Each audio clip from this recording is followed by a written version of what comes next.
It's the Life Upfront Engineering Podcast. I'm your host, Jeff Waters, covering ideas, people, and products on the cutting edge of product development. As always, join the conversation at lifeupfront.com. Today on the show, a CAE industry expert who is equally at home analyzing the engineering war room as the executive boardroom. President of Schnitger Corporation, Monica Schnitger. Monica, welcome to the show. Thank you. You have such a great radio voice. I was actually part of the radio team back in college. No wonder. So Monica, you have one of the blogs, well, it's a website, I call it a blog, that I read most often for financial information related to the CAE industry. In fact, I think it might be the only one. Well, thank you. That's very kind. So can you tell me a little bit more about your background and what Schnitger Corporation is all about? Sure.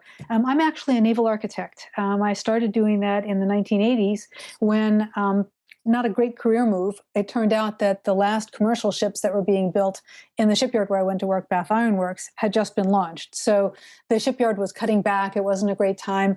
I went back to get a master's degree because I didn't really know what else to do, and wound up being hired by Computer Vision, one of the CAD industry pioneers, to help them build a CAD package that would be something that they could sell into the shipbuilding and marine industry in general. And I wound up staying there because it's a heck of a lot more fun than working. Computer Vision was a great place to work and to learn, and lots of great people and technologies came out of that company. But eventually, the company fell on hard times, and I didn't know how to talk the business language that was necessary to help explain why I thought some of the decisions that were being made weren't great. And I wound up going back to school to get an MBA. So I have a combination of engineering and CAD and an MBA kind of a background. And so that's kind of how I am so focused on both the engineering side and the business side. But really, the magic for me comes in the combination of how you can use these awesome technologies to further a business, whatever that happens to be. And you're very kind to say that I'm an expert in CAE, because that's one of the areas that's most interesting, because there's so much cool stuff happening there. We all know about the huge companies in the space, but there are dozens and dozens of very small companies that are doing some cutting edge technology that eventually will make it to the big time. But there's so much energy in that market right now, in that industry, that it's a very exciting time. So if people want to immediately learn more about you and the kind of reporting you do, they just go to your website, schnitgercorp.com. Do you want to spell that? And I'll ask you again at the end. Sure. It's SCHNITGERCORP.com. And if you go to the homepage, there are all sorts of links there, and you can either look at the specific information on the company that you're interested in, or you can click on the Hot Topics link, which is the sort of blog roll, meaning the blogs over time, working backwards, the posts that are there. There are, 600, something like that at this point. It's amazing. And you cover, just for the content idea of your blog here, you cover pretty much every major acquisition, merger, even sometimes new product evolutions, and certainly financial data that comes out of every company quarterly. Yep. One of the most interesting things that I cover, at least that's what people tell me, is that I go to a lot of user conferences. And so for people who are busy doing their day jobs and they can't necessarily either get the time or the funding to go to a user conference, I try to cover that as well. And so what's really a lot of fun is that I may be at a user conference and I'll be tweeting, for those people who are on Twitter. You can follow me on Twitter as well. I'll be tweeting what's happening at the conference, and people will tweet back questions. And so sometimes I can get answers in real time. And if I can't, I try to catch those all up in the blog post that I write, typically right after the user conference. So there's a lot of cool content there, and it's not because I'm all that cool. It's because there's so much neat stuff that I have access to. Really. And it's interesting too, because those tweets aren't always just, quarterly projections were not met on revenue for the last 2 quarters. It's often something like, CD Adapco releases new Overset meshing capability. Wow. Well, that's because that's cool. Overset meshing is, I mean, and not to pick on CD Adapco, but there are so many really neat things out there that I think a lot of people who've been doing their jobs for a long time just don't know. Because, like I said, they're so busy doing what they do every single day that I have the chance to look up a little bit and see what the new technologies are that are out there that could really make a difference. And the whole Overset mesh thing is so cool because I actually got to try it and I succeeded at making a Ferrari pass another Ferrari. I haven't felt that kind of satisfaction from meshing anything in years. That was a lot of fun. Okay. You're giving all this great information out. I certainly love it. And, I point people to it if they ever have questions about what's going on financially in the CAE business world. But it's not just for me to consume. I'm not paying you anything. What's the purpose and business model of your company? That's a great question, and I get asked that a lot. I basically work with three different kinds of people. The first are the users of the technology, and they look to me and people like me, other industry analysts too, to try to figure out whether or not what they're doing is the right thing that they should be doing. Because oftentimes people know a technology, they're comfortable with it, but then they get this little niggling feeling that it may not be the latest, greatest for whatever reason. And it may be that there is a newer version of their technology available, or it may be that their vendor has decided that whatever that particular thing is, isn't necessarily their top interest point anymore, and they've moved on. So users look to me to try to help them decipher what's going on in the market, who is leading in what kind of technology, where the thing that they use every day is going or not. So users are one part of my constituency. The other part, obviously, are the vendors because they want to know what users want. And so I talk to so many users that I work with a lot of vendors to try to help them understand the vast majority of users out there, because obviously they talk to their core users, however they define those, but that may not be the vast majority of their users. And so they may talk to the biggest companies in the world, and I can help them understand more perhaps what's harder for them to reach in some of the smaller companies or nichier markets. And then the third constituency that I deal with are investors.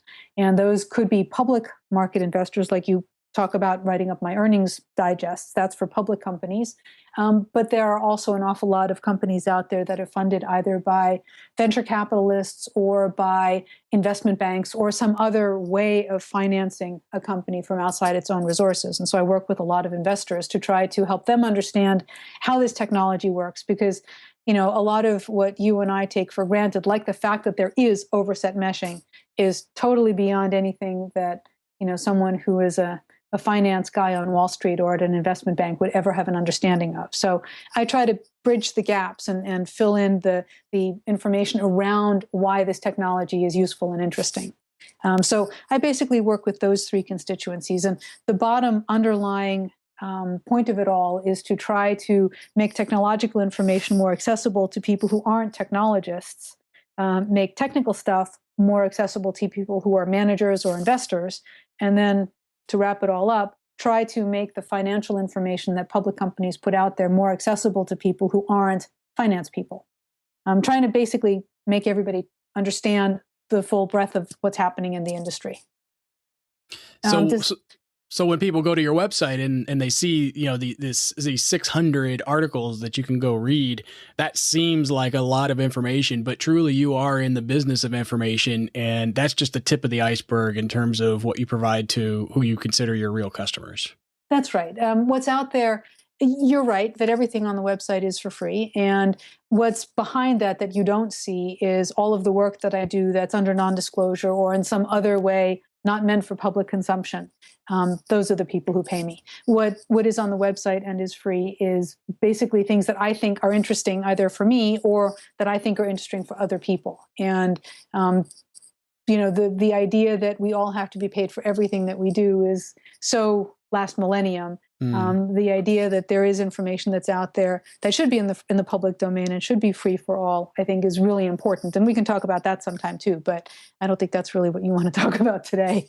Yeah. So when I look at your blog, I'll give you an example. On my blog, lifeupfront.com, I definitely have a reader in mind when I'm writing. So my reader is typically, a VP or director of engineering, an engineering manager, both with an interest in CAE. And to some degree the CAE users as well. Who are you writing for in your blog? It depends on the kind of post. I aim for a lot of the same kind of readers that you have. Probably not so much the hardcore CAE user, except for the user conference posts, because I don't generally tend to get into the very nits of the content of what's in a new product release, for example, which would be fascinating to somebody who is a user of that product. I generally tend to aim for the managers who are trying to make a business-based decision for a particular kind of technology. So what's happening with vendor X, and why should I put the next 5 years of my career into their hands? Are they a good choice for me to partner with?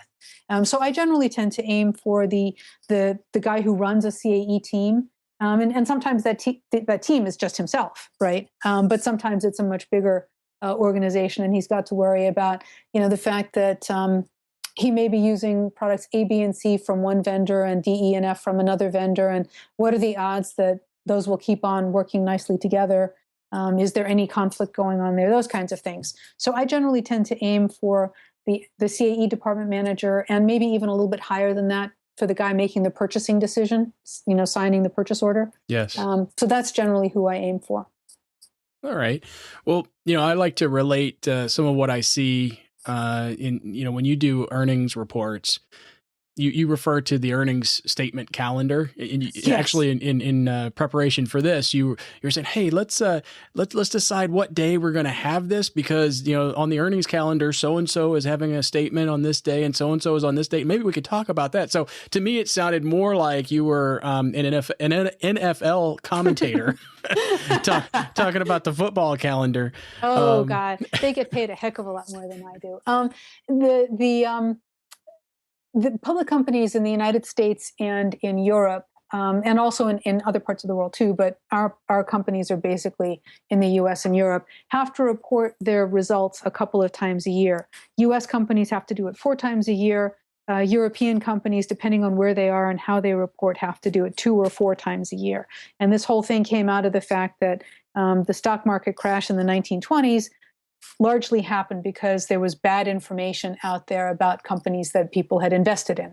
So there's a pretty rigid earnings calendar timetable that companies that have their stock publicly traded have to meet. And here in the United States, that means that companies whose financial calendars start on January 1st have to report results for the quarters that are January, February, March would be the first quarter, April, May, June is the second quarter, and so on. They report the following month after the quarter ends. I know that sounds really complicated, but it's really very simple, and it makes a lot of sense. It just means that all of these public companies clump together and all report their results in a 6-week window that starts in the first or second week of July and goes through the middle to end of August, depending on how exactly they do this. And those are the months that you don't sleep, right? Those are the months that I don't sleep, and a whole lot of people on Wall Street don't sleep. That's right. And so we had talked about how to time this this interview to kind of coincide or not with one of those earnings calls. And so I think that you guys don't need to pay attention to this nearly as much as I do, because the odds are you don't need the information on the same calendar that the public companies release it. If you're looking at making a decision about investing in a software purchase with a publicly traded company, that's when you would go to a website like mine or your favorite broker or whoever you want to follow and look for the information about that company. I need to worry about the earnings calendar. You don't need to worry about the earnings calendar all that much. So let's talk about one of these earnings reports that anybody can go read on your website. And we'll speak directly to an engineering manager, maybe a motivated CAE user who wants to look at the business side of a decision, or an executive or a purchasing guy. So they go to your website and they're reading through a lot of financial data mixed in with a bunch of interesting CAE facts. What should they be looking for there in order to help them make a decision? Well, they want to be listening specifically for the things that matter to them. So for a very large CAE company like ANSYS, you may not care at all about the electromagnetic stuff. You may care mostly about the CFD stuff, or you may care about some specific thing that's in that very broad portfolio. That's what you should be listening for. You should be in the general company perspective about Ansys or any other public company, you should be looking at whether or not they're growing, whether that growth is because of stuff that they have themselves done, or whether they're growing because they've acquired something. You want to look at what's called organic growth. That's the growth of the company as it is by itself. Lots of companies in our space have been acquiring things to make themselves look like they're growing faster than they really are. And so you just need to carefully parse out what's called organic growth from inorganic growth. Well, that's not a reported number, though, is it? So how do you tease that out? Or is that what you do? It can be. It can be a reported number. It depends on when the acquisition happened. But that's also what people like me do. We take a look at historic rates of growth for the core product set, and then take a look at what bump there might be because of an acquisition. It gets harder over time because, quite rightly, when a company does an acquisition, it bundles those things into other things that it sells. And so it becomes harder and harder to separate it out. But you can get to some level of looking at whether or not a company is growing organically. But that's what your listeners should be looking for. You want to look to see if the company says that it's growing in your particular area. And they may not give a number that says that, if you're interested in CFD, they may not say that CFD grew at X percent, but they may say that usage of a CFD-like application area grew, right? So for example, if one of the highlights that they give on their earnings call is about Formula One racing or something like that, the odds are that would be a CFD application. So there are ways of teasing out the information from the earnings calls. Not always, but sometimes. But really the most important thing that I think that your listeners should look for when there's an earnings release is, what is management saying about the company? Are they optimistic? Is that optimism founded in something real, or are they just hyper excited because they had too much coffee and they know that they need to do a good job selling to the investment community? So this is the management sentiment that we were talking about in a previous call. So, I think a lot of people will have a natural mistrust of anything said by those executives. If it sounds rosy, it's probably not true. So how do you answer that objection? If it's rosy and it's based in fact, then it's probably reasonable. So for example, if a company says that our revenue grew 10% this last quarter, they're probably talking about the fact that it grew 10% this April, May, June over a year ago's April, May, June. You may know that all sorts of horrible things happened in the economy. If they say they saw absolutely nothing about that everything for them is rosy and they don't tell you why, then that would be a reason to be concerned. But if they say we saw bad economic things happening, but we were able to do this kind of a promotion to boost our sales in this particular geography, we released a new product, and we had one gigantic order from a big car company, then you have reason to believe that their rosy optimism is probably reasonably founded. You can tell, not always, right? I mean, there are lots of people who couldn't tell that some of the major financial disasters that have been very publicized over the years were going on. But in general, you can tell enough from management sentiment to know that they're optimistic for a reason, or they're pessimistic for a reason. And they're pessimistic, but the sky isn't falling. Like, do they have a plan? Is there a way that they're going to get themselves out of whatever hole they're in? And for a lot of these companies, not everything is in their control. And so I think a lot of the skepticism that people have about these companies and their public statements is that it sounds like they're completely in charge of everything, and they're not. Customers can decide to buy or not buy. It may be that there's some giant economic disruption, like when the volcano blew up in Iceland that grounded flights around the world. There are all these things that happen that are completely out of the control of the company that you're listening to. But if they sound like they have a plan, if they sound like things are going reasonably well, then I think you probably can believe what they say. Plus, ever since Enron and all of those other things, they know that they go to jail if they're not very careful with what they say. So yes, I think skepticism isn't a bad thing, but I think that the companies that we listen to at any rate generally tend to be very well founded in facts. So let's talk about sizes of companies, public versus private. Obviously you're only going to get earnings calls for public companies. not the private ones. How do you dig up information on the private ones? Well, some private companies actually want to have it known that they are so big or that they have so many employees or whatever the factoid is that they may want to give. So you'll see from a lot of private companies press releases that say things like sales grew 20% over last year. Just because they're private doesn't necessarily mean that they don't want anything known about them. It just means that they don't have to report the same way that a public company does. Private company information, it depends on what you're trying to find out. You can probably find out revenue information, meaning how big are their sales, and maybe even to some extent, where did their sales come from? It's much harder to tease out how profitable they are. That is something that private companies tend to not talk about very much. And in part, that's because public companies are in existence to grow the business and to return money to shareholders and things like that. Private companies are often run as a way of giving good financial remuneration to their employees. And so they may actually run down so that they pay as low a tax as possible. So they're just operated in different ways. And so they often don't want their profitability information out there. But I think what you're really asking is, how do I get information about privately held companies? And the first thing is you ask them. You'd be surprised. An awful lot of them want it known that they're big, or if they're not that big, they want it known that they're growing, because they are competing against public companies where it's pretty obvious how they're growing and that they're growing or not. The other thing is that if they don't want to answer the question, and that's perfectly legitimate, you can find out all sorts of interesting things by looking at how many job openings they have, how many employees do they have, and if they're hiring new people, that's a good sign of growth. You can also tease out, now you're looking at orders of magnitude of teasing out, right? But you can also find out how big an office do they rent? How many employees does that mean they probably have? What kind of sales channels do they use? If they sell direct, meaning they have the salespeople on their own payrolls, then they are probably operating a different kind of company than a company that sells all through reseller channels. So there are ways of finding things out.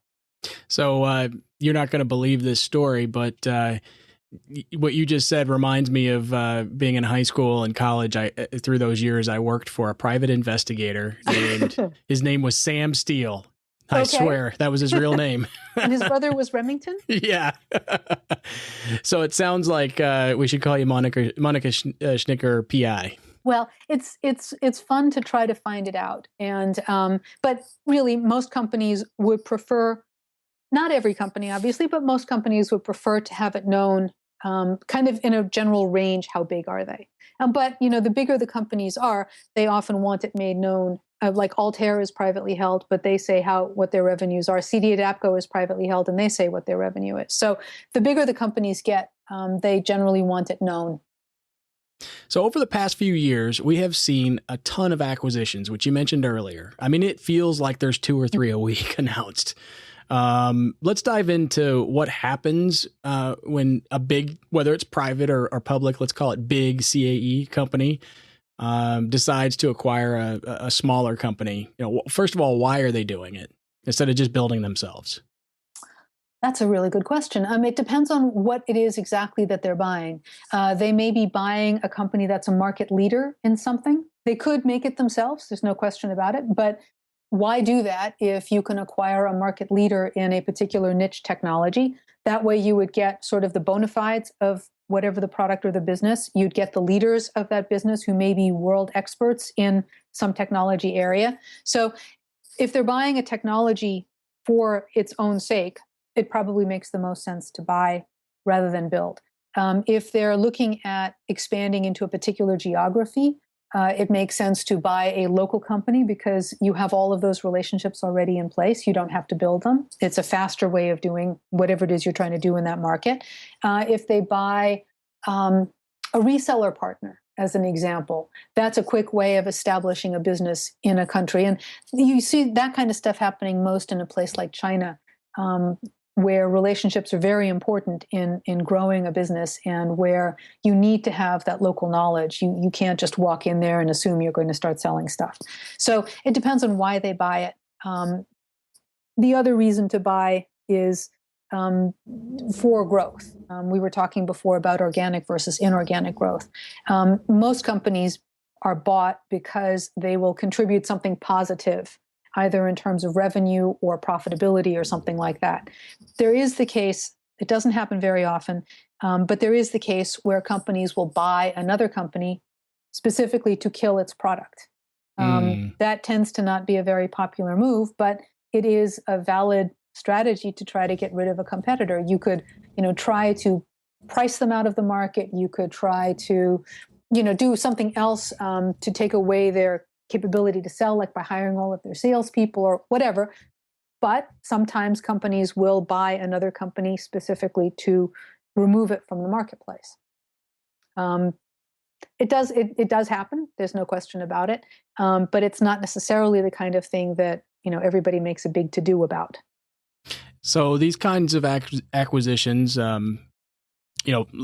excluding the one you just referenced, but these acquisitions that are happening, they could clearly be good or bad for the company being acquired, the company doing the acquiring, or for the customer. Right. Probably some mixture there. Can you tell when you see, Acme Corporation just acquired Little Company Inc. Do you have a sense of if this is going to be successful or not based on your understanding of the cultures at those companies, the businesses of those companies? Well, everybody goes into it hoping it succeeds, right? I mean, because the company doing the acquiring is betting an awful lot of money on doing this. The people being acquired are betting their careers and their baby, the product or the company that they've built on having this acquisition succeed. So everybody goes into it with a significant amount of hope and, the idea that this will be wonderful and all that kind of stuff. And it doesn't succeed in a lot of cases because I think they underestimated how different the cultures of the two companies are.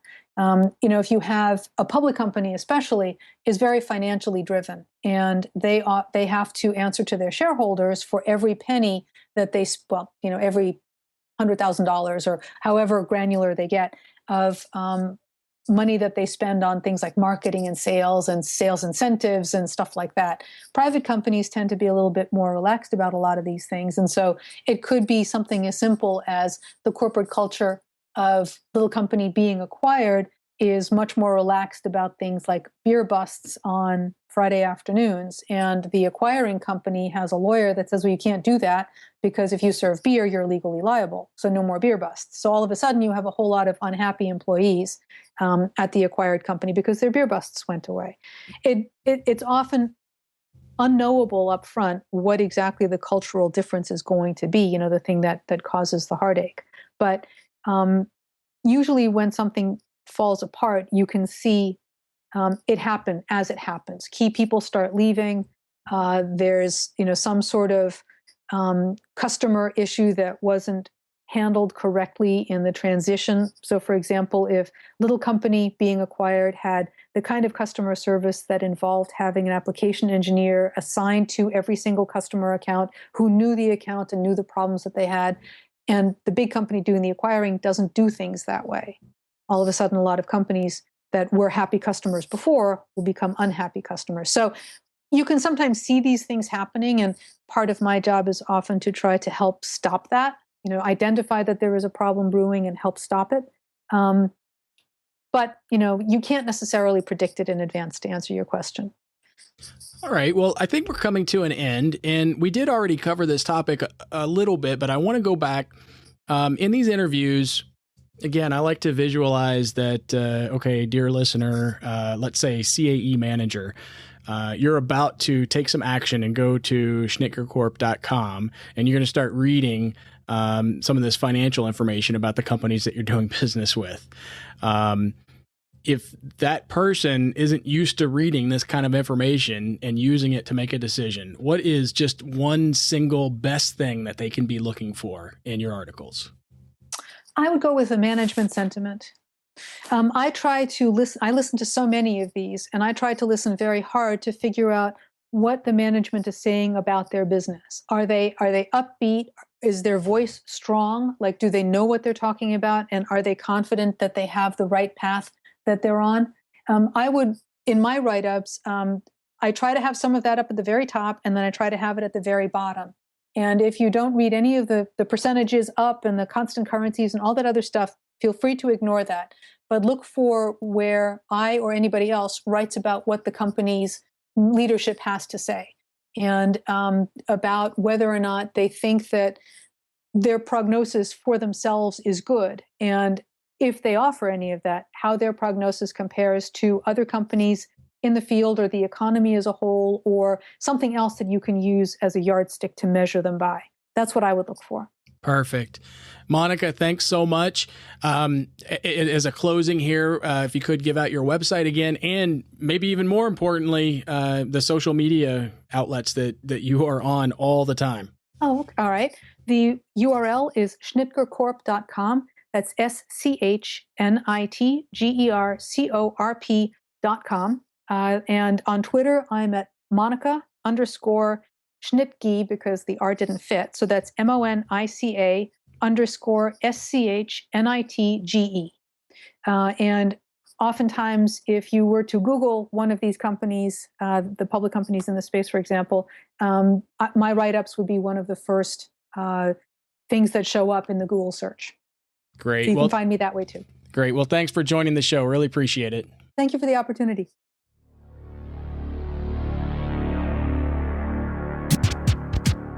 That's all for this episode. Thanks for listening to the Life Upfront Engineering Podcast.